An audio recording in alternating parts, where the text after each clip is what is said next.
Hi, everyone. Good afternoon. I'm Angela Bernhard Thomas. I'm the Chief Esports Officer at CSMG and EsportsU. We're very excited to see all of you today, and we appreciate you joining in to watch the summit. We've had 2 days now of really great thought leaders from the community come together and share ideas and insights with all of you. So we're very appreciative of them joining and bringing all of that to all of you. We are here today to talk a little bit about EsportsU and all the exciting things we've got planned for this season. And Kyler, I see that you're wearing your CECC sweatshirt there, repping. Very nice. And ToniAnn, you're repping too. Wow, I should have done a little today, but all right, note taken for that. But anyway, yeah. So before we get going, I'm going to let Kyler and ToniAnn introduce themselves, and then I'm going to kick off with just a little bit of a recap of CECC from Arlington this year. Yeah, thanks, Kyler? Angela. So, yeah, just to say hello. So, for those of you who maybe don't know quite who we are behind the scenes, although I know I spoke on yesterday's panels, but my name is Kyle Tandal. Online, I'm KTAD. So, in the Discord or wherever you need to find me, usually at KTAD or at KTAD with some kind of thing attached to it. But basically, I am the director of production and studio operations here at EsportsU. So as it pertains to all of our events and our broadcasts and productions and things like that. When we put on streams and all of that, usually I'm the one that's in charge of that behind the scenes. I may not be the person directly pushing the button every night or whenever you guys are watching like our weekly broadcast or things like that, but I'm the one that oversees all of that, make sure that everything runs smoothly, and that all of your students and everybody is having the best experience that they can with regards to the products we put out, whether that's broadcasts, events, or anything like that. So that's me. Nice to meet all of you, and I hope to, if you guys don't know me or if you guys haven't had a chance to talk to me, I hope that we get to connect so that we can, get to know everybody and you guys can get to know our team a little bit better. And with that being said, hi everyone. I'm ToniAnn Convertino. I'm the Esports Operations Manager here. And as everyone probably knows, or most of you know, I'm Neon Star. And I'm going to be your girl when you want to sign up for our events, need any information on us, and um, everyone will know my Discord. So find Neon Star and you'll find everything you need to know. As they say, or as everyone jokes about, Or is the that Neon the Star. neon star? The neon star, yes. The Today, Neon Star. the neon star. So, and I really just want to say a lot of the students out there and the coaches and directors know Kyler and know ToniAnn. And, just from my viewpoint, I always see them giving 150% to this community. And they work very hard to give you, a valuable experience that will stay with you throughout your life, really. And creating those connections that are very, very important and giving all the students and the teams opportunities to be on this platform, which is so amazing, college esports that we love so much. So we'll get started just a little bit. I want to get a little bit of numbers around CECC that happened in Arlington this year. It was the first weekend in May, and it was really done Texas style. Everything was very, very big there, over the top. We had over 14 conferences that participated in this event. So other conferences sent their championships of their season finals to participate in this event. If they didn't have their season's finals yet, they maybe assigned a school to come and represent their conference at this event. But ultimately, we had 64 of the best collegiate teams across 4 game titles present in Arlington and really getting to experience what we consider has been the largest live LAN event for college esports in the history of college esports. So it was pretty cool. when everyone arrived. Friday was a media day. We had something that's very traditional in college sports, which is a big bracket wall. So everyone came in and was welcome to the event in front of the bracket wall. I think it was pretty exciting for everyone to see their name and get to associate with, wow, this is something really special that we're involved in.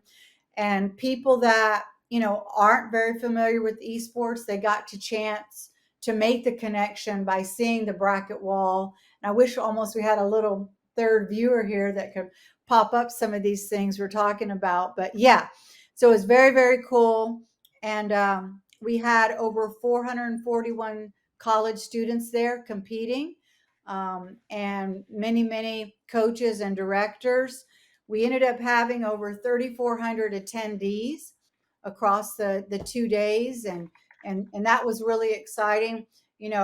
Esports events, and especially college esports events, have always historically, not been able to fill out a big, space or arena or theater. We were very, very happy to have that many people come out and show support for college teams, as well as support a middle school and high school activation that we had going on with our partner, Vanta, who ended up bringing their the Texas State Championships for middle and high schoolers across 11 different game titles. They ended up bringing that event and having that happen coinciding with our event. So it brought a lot of parents out to the event. We had panels that parents sat and watched that kind of explained how a young person can actually build a career and a life for themselves now in esports and gaming. And Kyler and ToniAnn and a lot of our team here at EsportsU are perfect examples of that. So we also held some open tournaments. We had an open smash tournament. We had 172 competitors in that.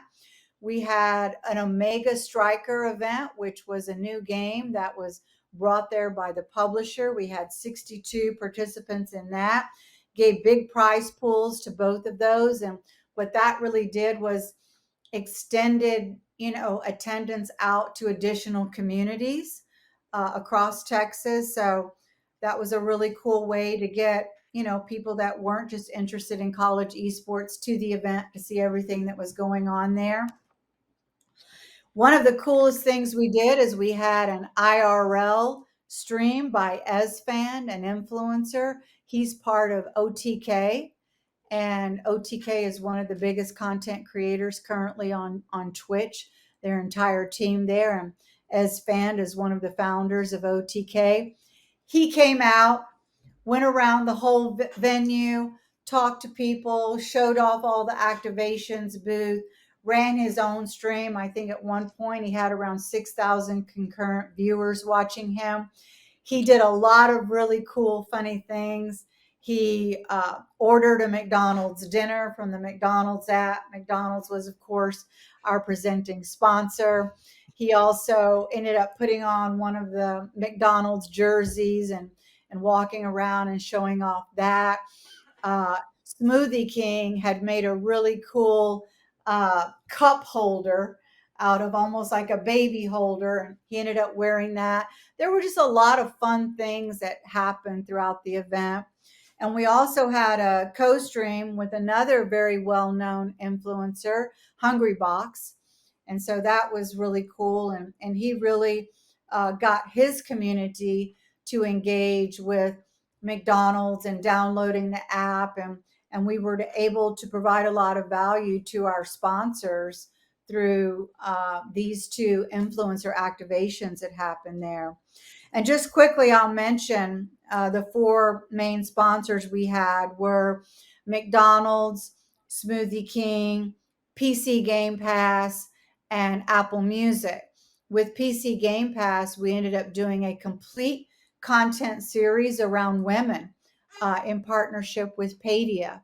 And we ended up sending actually 3 all-female teams to participate in CECC and do their own exhibition match. One of the teams was from Canada. So really got into this year telling the stories behind college esports. And, the stage was beautiful, the ambiance was beautiful.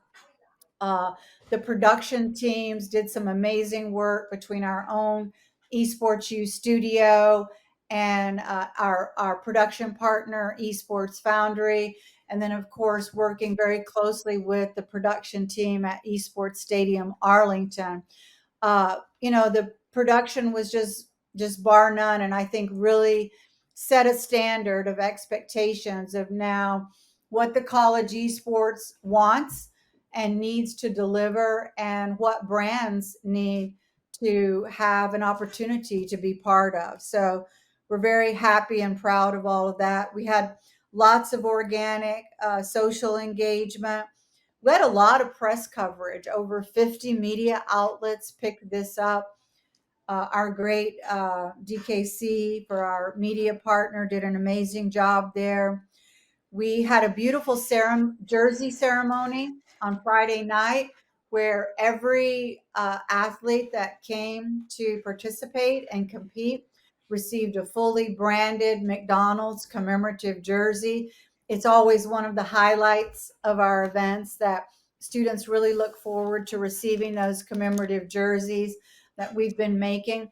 We go to other events now and see students wearing the commemorative jerseys. So we appreciate the sponsors for making that happen. And one of the biggest highlights of Friday night was the big reveal and surprise of actually having Ronald McDonald present at the event. And when we went to plan this activation, we weren't really sure, like, what will everybody think of it when Ronald McDonald? We kept the whole thing a secret, brought him in the back door. What will everyone think of it when Ronald McDonald comes out? And I just have to tell you, it was the post that went viral, and a lot of students were recording it, and they were shouting, and then it was if a big movie star had come on stage. So really, really exciting, and I think very memorable for a lot of the students that were there. Real quick, we gave PC giveaways, 2 PC giveaways. We had amazing booths that were active and programmed throughout the entire weekend. We also did the Collegiate Esports Awards, which was part of our ceremony this year. We kind of wrapped it in as content that was in between tournaments, but it ended up being sort of a highlight of the night, and really, really beautiful presentation and acknowledging a lot of the big stakeholders in the industry. So last but not least, McDonald's also sponsored an HBCU school, Howard University, to be able to come and compete at the event. And we want to extend and grow that next year. So in short, we're really appreciative of everybody that is able to come out and compete at the events, the coaches and directors that support us, the amazing broadcast team that we have that puts all of this content together, that literally is a year in the planning. We are planning now for next year. We have a good idea of what it's going to look like. We're going to be ready to make some big announcements here very, very soon. But that is a quick glance at what happened at CECC in Arlington this year. And I think Kyler is going to jump in here, Kyler and ToniAnn now, and sort of share some season guidelines that we've created for the community, and also share some exciting stuff that we're going to do this year. Yeah, absolutely. Is that Thank you, too much? Angela. No, that was perfect. Thank you. I think for us it's really something awesome, and the amount of hours it takes. I hope that the community understands that events like that, it takes a lot of time for us to really put that together, and in the weeks leading up to it. I don't know if I speak for everyone, but I know I speak for a big chunk of the team. The week leading into it and the week before we flew down to Texas, there was a lot of near sleepless nights, just trying to make sure that we get the assets in. Do we have everybody sorted right? Are we sure that all the teams are accommodated correctly? Did we figure out the schedule so that none of the teams needs to compromise whether or not they get to do the things they want to do or whether they have to come to our event. So we really, those are things that I know maybe doesn't get the attention, but we want you guys to know that we think about that and we think about your schools and the programs in that way, that those are, we always want to make sure that for whether you're a student or if you're a director or a coach, for your students, we put a lot of this time and effort into it, and we're always open to feedback. We're always open to hearing, uh, things that maybe we could do better, or things that maybe we could do differently, but that ultimately we do put a lot of time and effort into these things. And with that said, I think that's where we can come in now and say that we have some exciting new things and exciting updates for the season up ahead. Um, the first one that I think I want to touch on, because I think this has been one of the questions that a lot of people, sorry, has been on the minds of some people, is that are we expanding, right? Are there more teams? Are there less teams? What's the teams numbers going to be looking like next year? And so one of the things that we have looked into and we have put into our guidelines, and that you'll be able to see later, is that we are now going to a 20-team format. And what does that mean, right? So I know that's a weird number for bracketology and all that, but basically, if you are one of our regional qualifying winners, meaning you win either in the north, south, east, or west, right? You now go into what we are deeming as Pool 1, and then the rest of the bids, so all the conference bids, the LCQ, or the other, what we've deemed as like the special interest or the special qualifier type of bids, those are going to be into what we call the Pool 2. And we will obviously then release the schedule later on as we get closer to the event of how that's going to work out. But basically, if you're a Pool 1 seed, you do get a slight advantage. You do get a slight, almost like a bye, right? Before we move into the main sort of competition where you get knocked out. The cool thing about that is that you might get the chance to play up against other Pool 1s. So, thinking about it, if you're a top school in your region, you get to play against other top schools from other regions as a way to maybe determine your seeding and just kind of have those no pressure grudge matches. And then for, if you are a Pool 2 seed or everybody else, it is still that, that fight, that competition to see who is the best at the event and the best in the country, right? So things like that. Or actually, I shouldn't say country, but potentially the continent, as we have some of the other things coming up.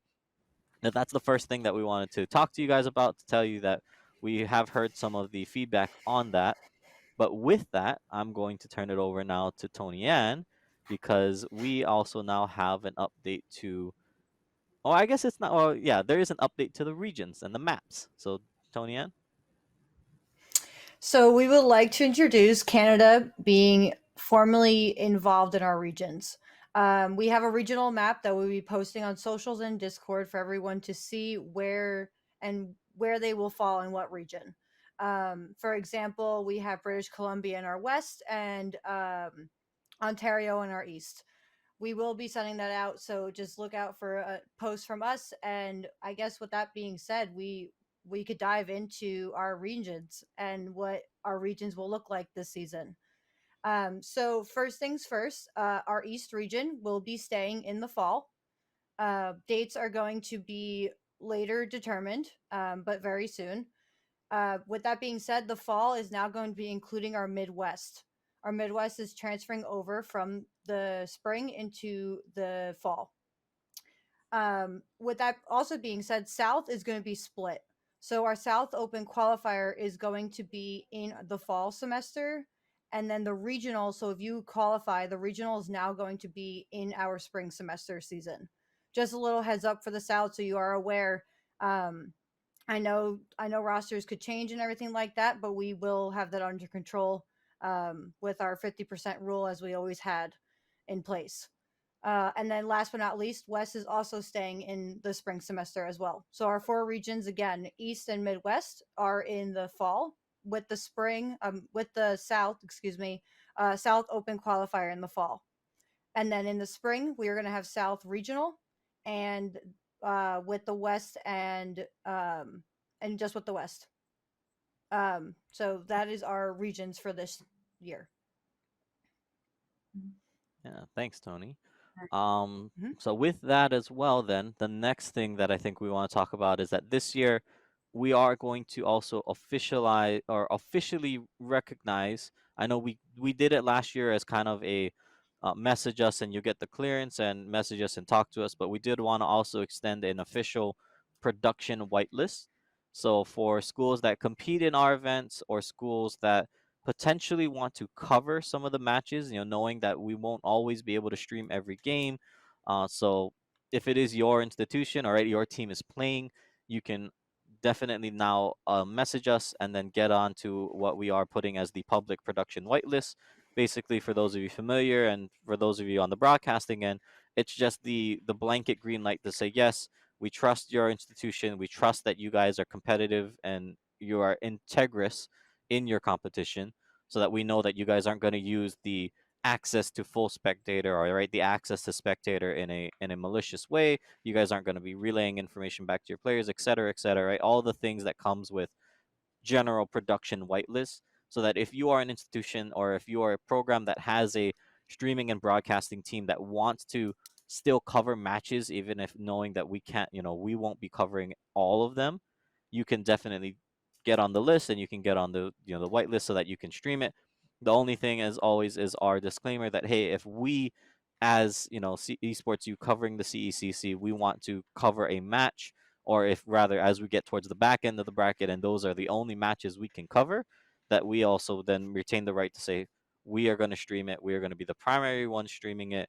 I'm not going to make any restriction on your school to stop, but if there are limited slots in the spectator room, right, so looking at like Rocket League, looking at potentially not so much Valorant, but potentially Overwatch, or potentially, obviously there are a lot more slots, so I don't think we'll run out. But should those things come up, then that is where we will say, hey, we are going to take the main, the main broadcast, and we need these spots for whatever reasons we need them for, whether that's talent or our production team, right? So just keeping that in mind. But the production whitelist is something that we are officially putting into place this year as well, so that teams can know about it.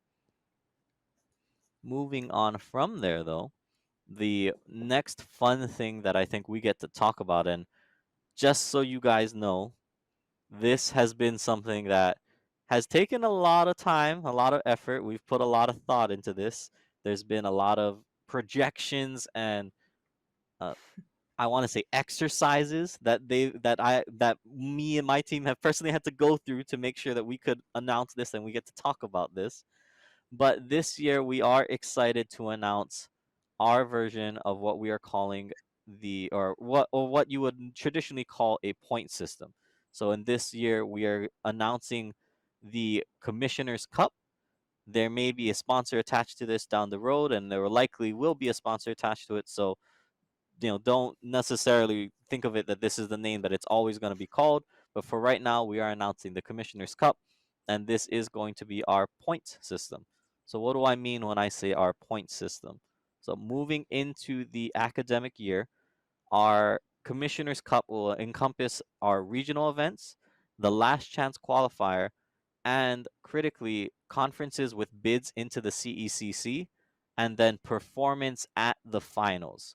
So there are a bunch of different events where you as a team and as an institution can accrue points, and these points are going to then be added up for your school or institution, meaning that you as the Valorant team, you can contribute to the overall standing of your school, right? And the Valorant team, the Overwatch team, the Smash, and the Rocket League team, all four of you guys now are all pulling in the same direction. You each, yes, compete in your title, but you guys now, this is the school versus school competitions, right? So I do want to bring this up that there is, and yes, thank you production for bringing it up. But these at the bottom there is the points table. Now there is some things to note here that I am going to call out that are special rules, right, or the notes that we're putting here. So, and I'll explain this to you guys. So, as it stands, you can own your team for any specific game, or so rather, your school for any specific game can only earn points from your highest placement at either a regional qualifier, so that's an open qualifier, a regional qualifier, or the last chance qualifier. Meaning, if you as a school win, let's call it Overwatch for a region, then you have maxed out on points for Overwatch. You cannot get any more points for Overwatch because you are now getting the maximum amount, right? If you as a school, miss the boat and you didn't do well in your regional, good news is you can still try to get in the LCQ and try to place higher at the LCQ, in which case then you can get more points. But as I think you guys see here, the open qualifier, that's just for some points, just to say, hey, it gives you something to fight for on the OQ. You're not just fighting for your spot at the regional, you are fighting for some points at the open qualifier. But really, the majority of the other points are going to come from your performance either at a regional qualifier or at the last chance qualifier.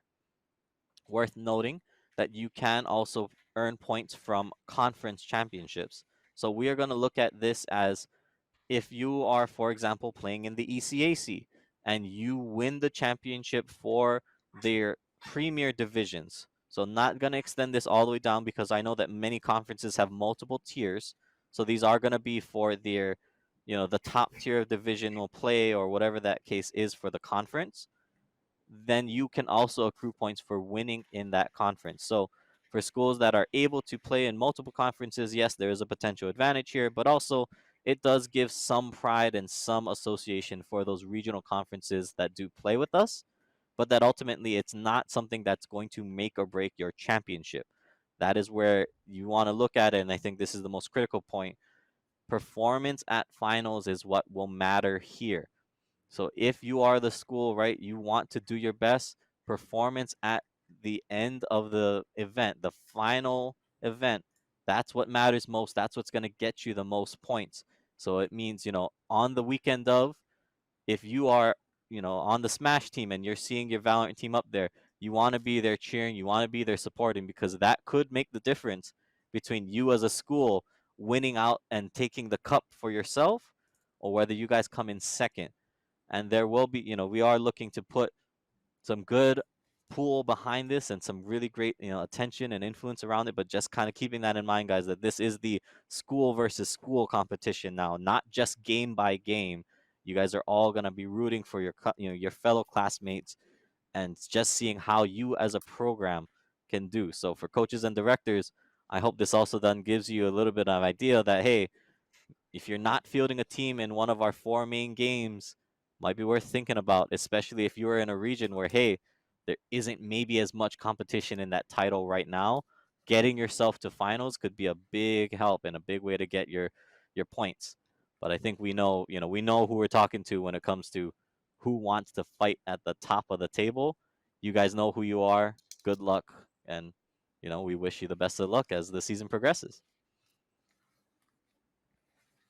I'll just add there, Kyler, that we are in talk with a big sponsor that will come forth, and we just couldn't get it finalized by today to talk about that openly. But it's very exciting. And ToniAnn, I also wanted to add on yours. Can we give the date for the East Regional, which and just for everyone out there, our goal is for us to try to hold as many live events as we can throughout the year. Our sponsorship team works very hard to go out and to try to find sponsors for regional events because we want to be able to offer the LAN experience to as many students as we can. So we work to make every regional that we have a live event if we can. The first one planned for this year is the East Regional. So can you just tell them the date, ToniAnn, and where that's going to be held? So if you qualify through our East Open qualifier, you will be qualified at our East Regional LAN October 28, 29 in Helix Arena in Boston. So that is one of the regions you could start planning for. But first off, you got to qualify. But yeah, so October 28, 29 is our East Regional at Helix Arena in Boston. Mm-hmm. Oh, actually, and then one more thing I forgot to add because we did make it an official, but I know that this is going to be a question or to answer a question I think that came up in the postseason. We did want to also let you guys know that we are officially in our guidelines putting in the cap that for per institution per game, that we're allowing up to 2 maximum represented teams at the finals. So for those of you that were wondering about that, this is now in our guidelines as written, that it is going to be up to 2. They have to qualify from 2 different qualification methods, right? So obviously you can't just take a finals and then you get 2 bids. That's not how it works, right? So you have a team would have to win a regional and then win a partner conference or win multiple partner conferences with different rosters. So always keep that in mind, that you can't just win with one roster and then change out no, you can't just keep qualifying with the same 5 guys for Valorant and then just stick in your B team whenever. There needs to be 0 roster overlap for the qualification of the multiple teams. So just letting you guys know that now ahead of the season, as that is something that we have heard and we have now incorporated into our guidelines. Great, wonderful. So, ToniAnn, where will the season guidelines live? Where will they be able to get access Yep. to this? So the season guidelines will be posted in our Discord and as well as our website, where all the other forums are when you need to register for our event. So everything is going to be in one location on the website, but as well as Discord. Okay, that's great. Anything else, Kyler, or do you feel like that's a pretty good overview? What about our student eligibility? What are our sort of guidelines around that for this year? Yep, absolutely. So with that, we are putting in that the eligibility for students is that we want to make sure that you are deemed a full-time student at your institution. So generally, we know that that's about 12 credits a semester. If your institution deems it as different, then we will follow that. And, if that is what your school says, yep, you are a full-time student, then we will follow that to say, okay, your school recognizes that you are a full-time student. But that will be our student eligibility criteria. And then, as ToniAnn previously alluded to, roster eligibility means that yes, you can change people out between qualifying and the final event, but that you must maintain at least 50% or more of the roster in order to maintain and keep your bid. So that's the 2 there. And then lastly, as a team, for you to even participate in the CECC, we have the idea or the criteria being that either you are a varsity team, a club team which has proof of registration and verification that the club is organized on campus, or if you are a non-club or community team, right, which is just students who are on the campus and whatever the case might be, all we will then require from you is written authorization from the school, from one of the programs, right, whether that's the club or the varsity program, that you have their authorization to use the institution's intellectual property. So i.e., you are allowed to represent the school with their logo and name. Otherwise, if you do not have that and you're not under the other 2 categories, then you will be unable to participate in the CECC as a team. So if anybody has any questions on that, definitely let us know. But generally, we feel that you should be covered, whether you are a varsity team, a club team that's a recognized club, or a non-club and a community team, but that you have the proper authorization to say, yes, we are representing our school at this event. And Kyler, Great. we had a Okay. quick question in chat. If you it said clarification, what about schools that accept rosters have part-time students on their teams? Would CECC accept that? Right now, we are looking at the kind of just the what is fair across the board, and that a lot of our teams and a lot of the students participating are under the full-time status. That is generally the way that we are looking at it for this upcoming season, that we want to make sure that everybody is playing under the same kind of rules and same kind of course load and course work, with the exception being that we recognize that the service academies, the military service academies, right, they have a little bit more intense of a day-to-day course load and a day-to-day life. That's why we traditionally did have a separate qualifier for them. But for everyone else in the general player base, we do want to at least try to make sure that everybody is under the same amount of coursework, right, or at least under the same amount of credits, or the same minimum amount of credits, I should say, just so that then it's not somebody that's only taking one class and they play games the rest of their time, or they do other things, right? So just wanted to verify that so long as you are a full, and I see the other question coming in, we are not dictating what the difference between a full-time online or in-person is, so long as the institution says that they are verified as a full-time student and that they're taking the minimum amount of credits required. To us, some of us remote work from home and things like that, so it's not, that is where we're not putting any stipulations or any ruling against online versus in person. Mhm. Also, I can add to that, Kyler, these things we take very, very seriously. We don't just glance over these. We discuss them. We get feedback from the community and leaders throughout the industry. But this year, we will also be organizing a more formal competitive committee that will be reviewing all of these things on a continuous basis. So we're also going to be announcing that and opening that up for nominations for the competitive committee and invitations to be on the competitive committee. So that's one other thing that we're going to be adding this year that's different. All of this is in the guidelines, which we will post on social and inside our Discord.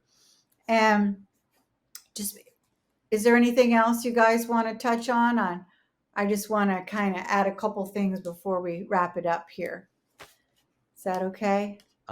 Yeah, no, I didn't have anything else for me. I hope you guys are just as excited as we are for the upcoming season. We've spent a lot of time, like Angela just said, we spent a lot of time and thought process and a lot of discussion and debate about, a lot of these things in the guidelines, and we hope that it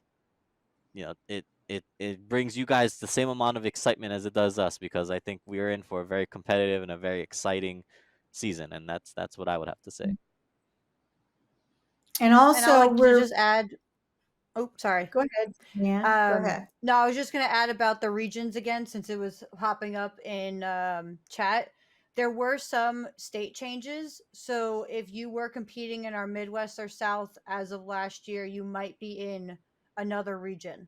I just want everyone to be aware of that and just make sure you do see the regional map. Again, it will be posted when registration is open, what dates or what states are included.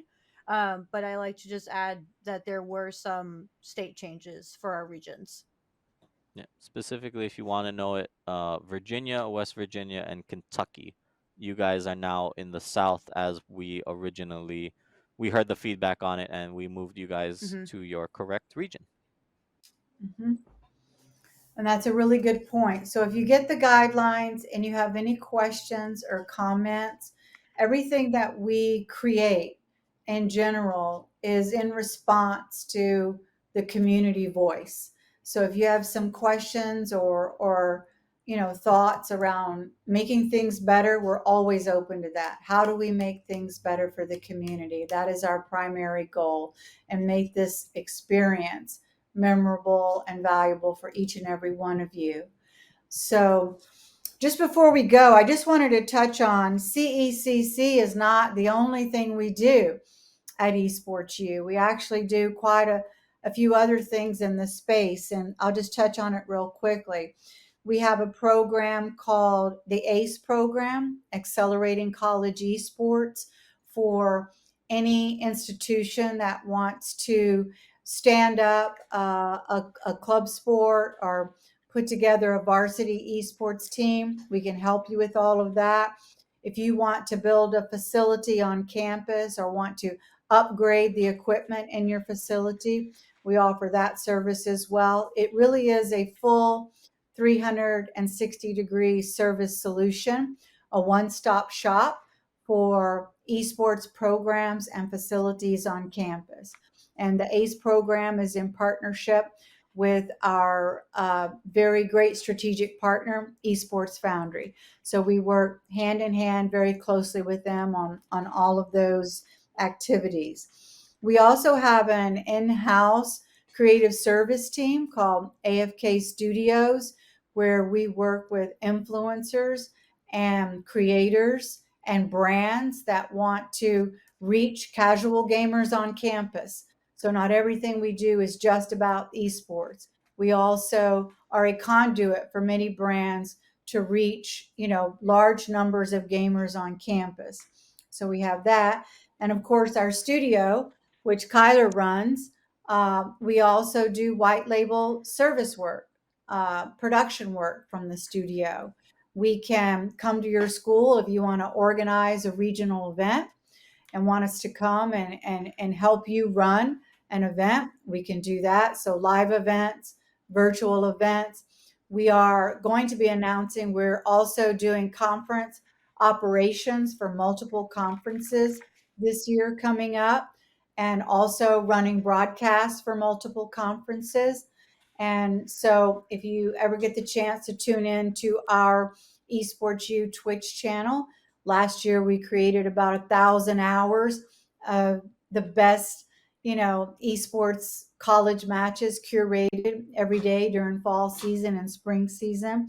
So we've got a lot going on, and we feel like that we're really in touch with the community and the industry stakeholders in college esports. And so please always consider us your go-to team if you need anything, and your support group, and as well just your friends, because we believe in elevating college esports athletes, and that is our primary goal across every endeavor that we undertake here. So thank you all for joining in, and we look forward to seeing you. I think is there a Discord open session now coming up after this, Kyler?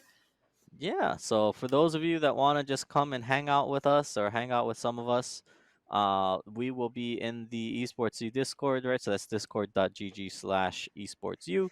And then, you can jump in there and have a chat with us if any of you want to ask us any further questions or have, any discussions with us. Uh, some of us will be available for that. So excited to see any of you there. And yeah. Awesome. Thank you so much, everyone. Have a great day.